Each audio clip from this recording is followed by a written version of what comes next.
History still remains undefeated for its inspiration and ability to help us create amazing and unique tabletop settings. But in all of my studies, in all of my research, and all of the games that I run, I find that some folks still get plenty of things wrong. So today, we're going to talk about what people get wrong about low fantasy. Hello everybody, my name is Kyle and welcome to Desks and Dorks. We bring you indie tabletop role-playing game content, usually with a historical bent to it, and today is no exception. For those of you who don't know, I was trained as a medievalist. I never wound up pursuing it as a career, but I have a medieval history degree, and one of the things that I love doing is drawing on my studies of the past for the games that I helped to create, and the games that my company, Desks and Dorks, publishes. Speaking of, if you want to join our Patreon and get yourself a unique role-playing game that you can't get anywhere else, we make it special just for our patrons. $10 a month will get you that. And if you're interested in a rules-light, storytelling-heavy game inspired by Goosebumps, scary stories to tell in the dark, and Pokemon, you can get digital copies of A Fear Within from our itch.io store. Now, I am making this video because I am going to be in Gen Con in a couple of days. That's right, your boy is going back to the biggest show on turf, and I'm really excited for it. But here's the thing. Because I'm going to Gen Con and because I run an indie role-playing game publisher, my life right before this show turns into complete and total pandemonium. So usually we do a fun little research video every week, but I'm recording this in advance of me going to Gen Con, and it's something a little bit lighter, but also something that I thought could be helpful for my GMs. If you are at Gen Con, however, and you would like to say hi, or you see me walking around, please feel free to. I'd love to chat. It'd be awesome just to, get to see some people who know me outside of the YouTube space, which will be cool. But what are we going to be talking about today? It's just the things that I think people get the most wrong when they're using low fantasy and they're, taking inspiration from history. Again, these are the things that I think are my pet peeves. We're not going to be delving in anything too deep, but this is a smorgasbord, a buffet of the things that I think you should draw attention to if you're using history for your games. And we're going to start with something that I have harped on over and over and over and over again, and that is the idea that people are not dumb. Usually, when people present images of the past, particularly the Middle Ages, there's a lot of anti-medieval bias. People tend to show them as peasants or stupid, unintelligent, right? Again, we've talked about this before, but you and I, the people in the modern era, we have a huge basis of knowledge upon which we can build all of our own understandings. This means that we might not be necessarily more intelligent than them, we just have a lot more to go on. And one of the most exciting things I think that you can do to show this is to talk about barbarians. I have pulled up several examples of what would be called the woad, which is a type of plant that grew in England, Northern Europe. But it was used primarily by the English, or the Britons as they were known during the time of Rome, as war paint. You might have seen in those movies, or again, you probably see it in these illustrations, which are usually used to talk about Bronze Age warfare. Now, again, I use this as a great example because other than looking like a bunch of ticked off Guy Fieri's, one of the most important things to talk about when we talk about this woad is it's not just there for religious or cultural purposes, it also is there because it has antimicrobial properties and antibiotic properties. This means that even if the barbarians weren't fully aware of what was going on, they knew that the plant helped them to fend off infection, and if you couldn't afford armor, this would have been the next best thing. So yes, it's a religious and a cultural thing, but it also goes to show that these people, despite being quote-unquote barbarians, aren't stupid. And this is just one example of some of the amazing things that the people in the past have done. I have talked about Eratosthenes several different times on this channel, and I will talk about Eratosthenes until I die. Eratosthenes was a Ptolemaic scientist, philosopher, naturalist, geographer, all kinds of things. But one of the most important things that he did was he figured out that the world was round by going to one city in Egypt, realizing that the shadow that fell because of the obelisk was at a different angle than another obelisk's shadow in a different Egyptian city, Alexandria and Syene. What happened then was he realized, those shadows should be the same or close to it if the world is mostly flat. Thus, he postulated by sticking essentially two sticks in a piece of parchment, bending the parchment so that it curved, he realized, oh, snap, yeah, the world is definitely round. And then, by using the angles of those shadows, treating them like triangles, was able to accurately predict not just that the world was round, but accurately predict the diameter and circumference of the world within a reasonable margin of error using only those techniques. This is another great example of how human beings are not stupid. We are not dumb. We are very, very capable when we want to be. Or how about the idea that architecture, things like the Great Cathedral at Cologne, would have taken thousands upon thousands of hours to complete? And you're like, well, yes, Kyle, of course it would take thousands of times to complete this. I've seen the YouTube shorts where, goth women look up and they go, yes, no thoughts, only Cologne Cathedral. But one of the things that I think you might fail to take into account, or the average person might fail to take into account, is that buildings like this didn't just take years or decades, they took centuries, they took generations. This means that over time, the knowledge of how to make this had to be passed on accurately, but in addition to that, the planning associated with this had to be essentially planned out hundreds of years in advance. This means that project management was a skill that our ancient ancestors possessed. You were going to start a project like the Cologne Cathedral, full well knowing that you wouldn't be alive to finish it, that your son wouldn't be alive to finish it, that his children wouldn't be alive to finish it, but if you were lucky, your great-great-great-grandchildren would be alive to finish it. Again, this speaks to a level of sophistication, understanding, and knowledge that I think a lot of new game masters or people who just take history at surface level fail to take into account. And it's one of the things that bums me out the most, because people aren't dumb. They just don't have the same base of knowledge that you or I do. Sometimes that's due to culture, sometimes that's due to time period, but that doesn't mean that people are unintelligent, regardless of social class or background. Another thing that I think is a pet peeve of mine when we're talking about the importance of the medieval history, or like using history for low fantasy inspiration, is that war isn't the only thing. While I understand that conflict and combat are super, super enjoyable when it comes to a role-playing game, denying the other aspects of historical life is massively, massively doing yourself a disservice, and your players a disservice too. Let's look at a particularly warlike people and how they might have actually treated art. I'm talking about our good old friends, the Anglo-Saxons, who, despite living their best lives as barbarian warriors in many cases, spent a lot of time creating lavish and incredibly intricate jewelry. Or how about their amazing color work? These are colored gemstones or dyed stone in general. This is an awesome, fantastic piece of history. But what about outside of metallurgy? How about their fantastic and phenomenal manuscript art? Here's the thing, right?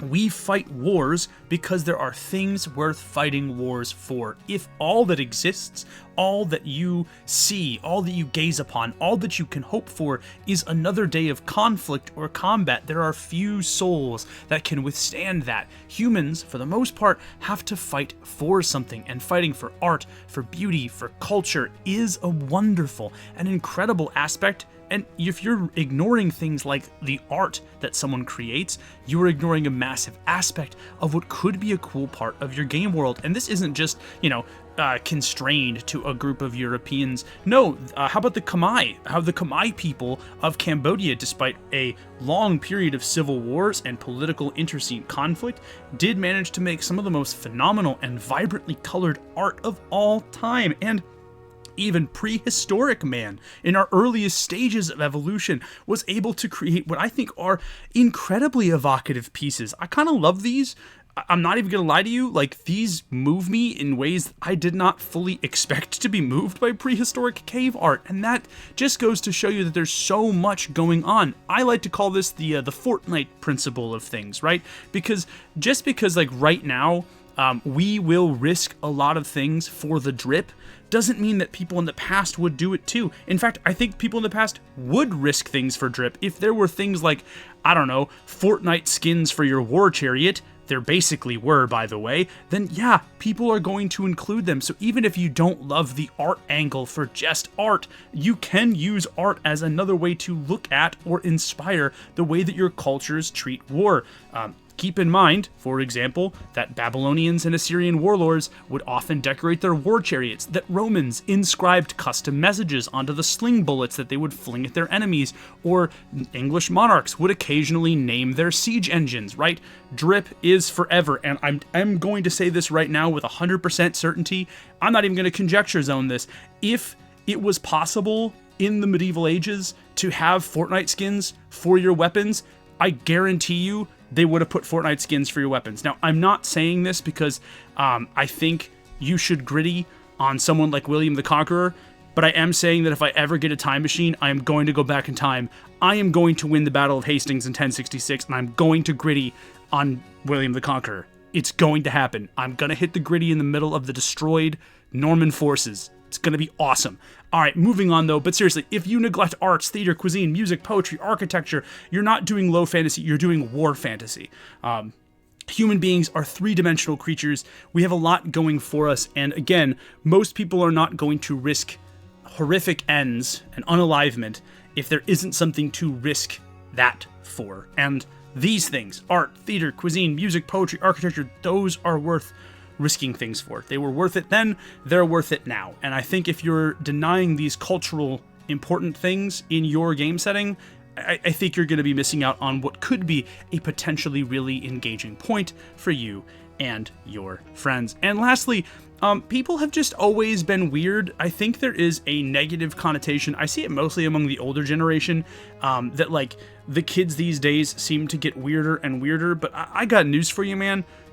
People have just always been strange. We do things for illogical reasons. We make absolutely boneheaded decisions. We listen to the Magic 8 Ball, which might as well just be the Magical Oracle of Delphi. Let's be real here for a second.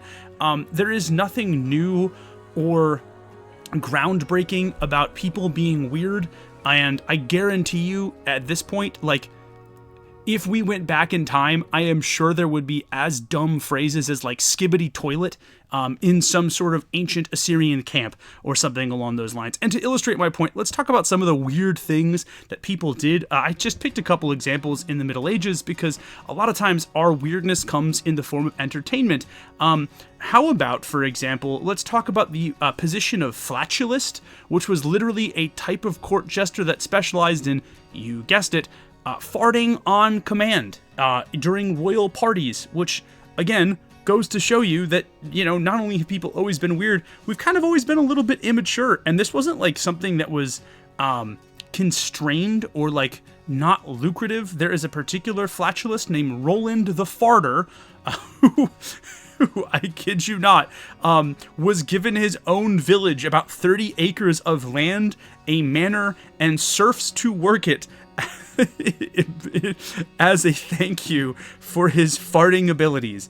That is absolutely wild work. But again, it just kind of goes to show you that people have always been bizarre. People have always been strange. People have always been just a wee bit off their rockers. Or how about mummy eating parties? Yes, you heard that right. The Victorians, who absolutely should give back a lot of those cultural artifacts. Looking at you, British Royal Museum. Love what you do. Probably should give some of that stuff back. But most importantly, would eat mummies. This was something that you did at a societal party. It was seen as not just fashionable, but giving potential health benefits as well. In fact, we lost a fair amount of mummies during the age of architecture to mummy-eating parties. It's so bizarre. Why did we do that? That's dumber than skibbity toilet. I'm sorry, it just is. Why would you want to eat a centuries-old decayed flesh thing? Like, it's unbelievable. But the point is, it's totally okay if you have weirdness, because people in the past were absolutely just like us. They are weird, they're motivated, they're driven, they have a lot of the same desires that you and I have, and it helps to stop thinking about people in the past as these statues or as these individuals frozen in time or frozen in stasis, and consider them as not beings of that time, but as contemporaries right now, just in a different place, and obviously a different time, but they're more like us than I think anyone gives them credit for. And now I thought it would be really fun for me to go through and do what I think is a rapid-fire history thing, just because I have been inspired. I rewatched Bill and Ted's Excellent Adventure. It's one of my favorite movies, and if you've never seen Bill and Ted's Excellent Adventure, they go through time, they collect historical figures, they bring them back for their high school history final project. And like Joan of Arc jazzercises, Socrates falls in love with Days of Our Lives, Napoleon decides that like water slides are a fantastic way to like transport soldiers because he goes to a water park called Waterloo. There's just so many little things, and I'm just going to present you rapid fire with a couple historical things that I think would be true, just to get a laugh out of y'all, and I hope that you'll enjoy it. Number one, Cleopatra. We all know her, one of the most, foremost political and, military figures of the Roman era, the ancient era, the last and perhaps greatest ruler of the Ptolemaic dynasty, except for maybe Ptolemy himself. I know for a fact that Cleopatra would be a giant weeb. I guarantee you she would have a Crunchyroll subscription, and she would probably like My Dress Up Darling. I think that's 100% true. There is no way that Cleopatra would not get down with some anime. I think it's absolutely correct. Genghis Khan. This dude right here, Chinggis Khan, is probably a little bit closer to his actual pronunciation. This guy would love Chief Keef. I'm just going to throw this right now. Imagine it. You're on the steps. You're about to fight for your life against the scourge of God himself, and all of a sudden you're love so like he just brings the JBL speaker with him on campaign. 100% true. He would love Chief Keef. I guarantee it. And last but certainly not least, Andrew Jackson. Andrew Jackson, a true menace. Honestly, kind of a horrible person, but let's be real here for a second. This is less of a I know that he would like this, and more of like, if Kyle had a time machine, what would I do with it? I want to bring Andrew Jackson to the Waffle House. All right?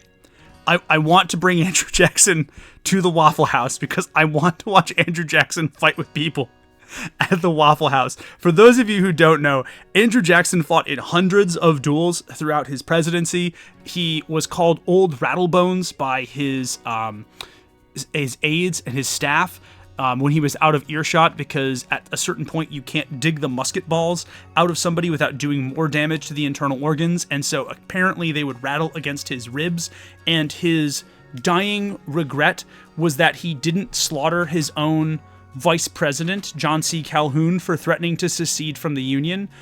In fact, in a letter written to John C. Calhoun, Andrew Jackson said, "If you secede from my Union, I will cede your head from your body."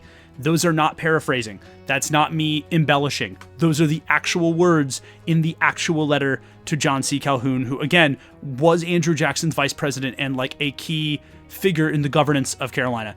I want to point this out. I want to bring Andrew Jackson to a Waffle House because I know in my heart and my soul that he would absolutely love and adore a Waffle House, and I want to see him catch a chair like that one lady did with that gif, and then I want to see him throw down with like 6 dudes at a Waffle House. I want it more than anything else. I want to sit there and eat like hash browns while our former president just squabbles in the Waffle House parking lot. And with that, my friends, that is the end of our video today. If you like this content, I know this is more of a funny one, more of a tongue-in-cheek one, but if you like this kind of content, if you would like to support the work that we do, our Patreon is right here. $10 a month, you get yourself a unique role-playing game that you absolutely positively cannot get anywhere else. There's no way to buy it. You have to do it, and then once the game is published for the month, it never gets published again. If you want any of our existing role-playing games, A Fear Within, Becoming Banana Bread, After the Rain, you can grab those from itch.io, or if you want physical copies, Tabletop, Bookshelf, Indie Press Revolution, or Exalted Funeral is the way that you get those. But of course, speaking of getting things, I could not get to do this without the help of my amazing patrons, Dionysus, Chris Bates, Agile Monk, Aiden Delaney, Brian, Gorbino the Great, Solution, Alex.vksh, Papa Dinosaur, and Chromatic Orbital Strike. You are all absolutely lovely and amazing, and I could not do it without y'all. Again, if you are at Gen Con over the next week and you see me, please do not hesitate to say hello. I would love to say hello and, just say what's good and what's up. And until next time, I hope that you take some wonderful inspiration from the past for your role-playing games. But I'm Kyle Ott for Desks and Dorks. You've been absolutely amazing, and I will see you in the next one. Peace.